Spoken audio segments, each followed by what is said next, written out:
Questão 125, professor Felipe Rosal com você. Gente, essa daqui eu prometo que vai ser bem rapidinho, beleza? Vamos lá. Essa questão número 125, gente, ela trabalha muito com solubilidade de substâncias, beleza? Por exemplo, se eu pegar água e óleo, será que elas vão se misturar? Vão formar uma mistura heterogênea. O que não acontece é que elas se dissolverem.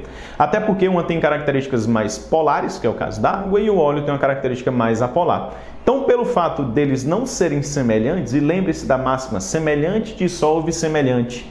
Deles não serem semelhantes, eles não se dissolvem. Agora, se fossem duas substâncias com a mesma característica, por exemplo, duas substâncias apolares ou duas substâncias polares, elas iriam interagir de tal maneira que formariam uma mistura homogênea. Uma iria se dissolver na outra, beleza? Formando então uma mistura homogênea, portanto, um aspecto visual, uma única fase.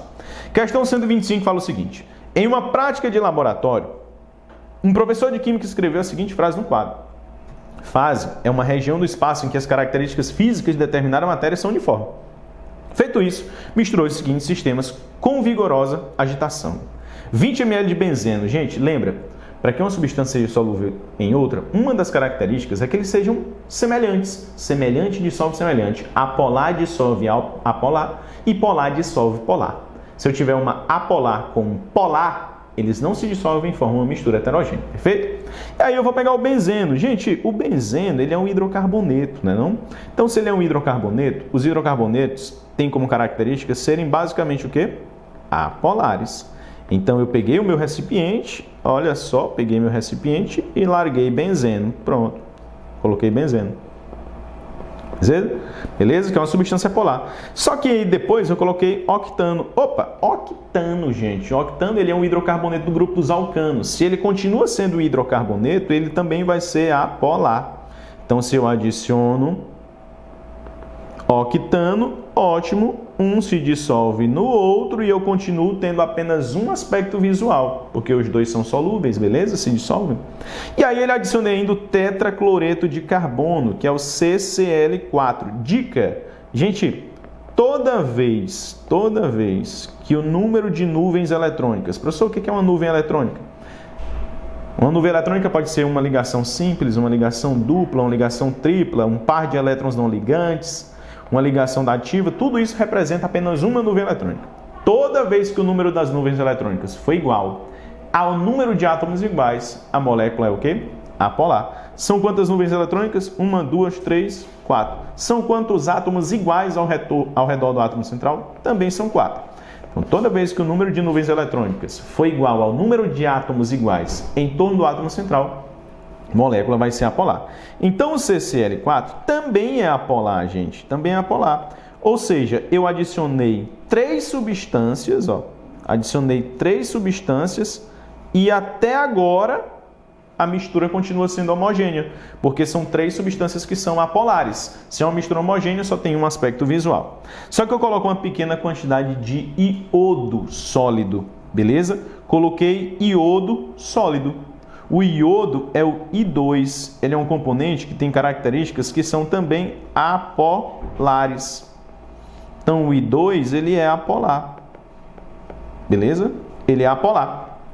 Se ele é apolar, ele se dissolve muito bem em solventes que são apolares.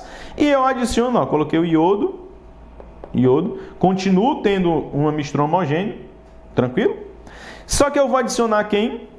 Água. Eu vou adicionar uma solução aquosa de cloreto de sódio. Opa! Se eu estou adicionando uma solução aquosa de cloreto de sódio, eu estou adicionando NaCl, que se dissolveu em água.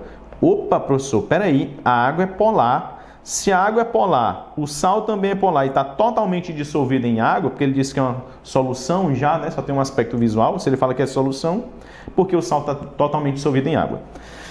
Então, eu tenho a água que é polar e o sal que se dissolveu em água. Só que a água sendo polar e as outras substâncias sendo apolares, sendo que essas 4, CCl4 e 2, benzeno e octano, estão formando apenas um aspecto visual, na hora que eu coloco a água, eu vou ter outro aspecto visual, beleza? Então, em uma das partes, uma das fases eu vou ter só água e na outra fase eu vou ter a mistura desses 4 componentes. Ou seja, eu estou tendo quantas fases? Fase é tudo que eu estou enxergando. eu tenho duas fases. Uma fase que é formada só pela água, dissolvida em sal dissolvido em água, eu não estou vendo o sal porque se dissolveu, mas na outra fase eu tenho uma mistura de 4 substâncias apolares. Por isso que eu só tenho duas fases.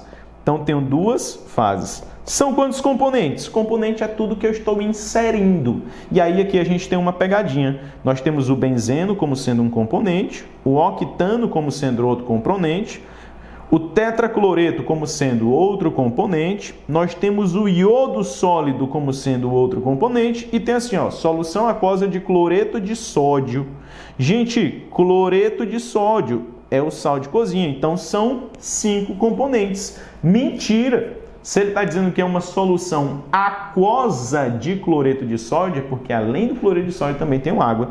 Então eu tenho quantos componentes? Ó, 1, 2, 3, 4, 5, 6. Então tenho duas fases, 6 componentes. E ele ainda pergunta, são quantos elementos? São quantos elementos químicos? Gente, o benzeno é o C6H6. Beleza? O octano é um alcano que tem 8 carbonos, C8H18. Beleza? O tetracloreto é o CCl4. O iodo é o I2. O sal de cozinha é o NaCl. E aí eu também tenho solução aquosa. Quantos elementos eu tenho? Eu tenho carbono e hidrogênio, que se repetem aqui, né? Então tenho 2. O carbono se repete aqui. Continuo tendo só 2 elementos, só que eu tenho o cloro, 3, 4 do iodo, 5 do sódio e 6 do oxigênio, beleza? Então são 6 elementos. Alternativa correta, letra A. Cheiro, até a próxima.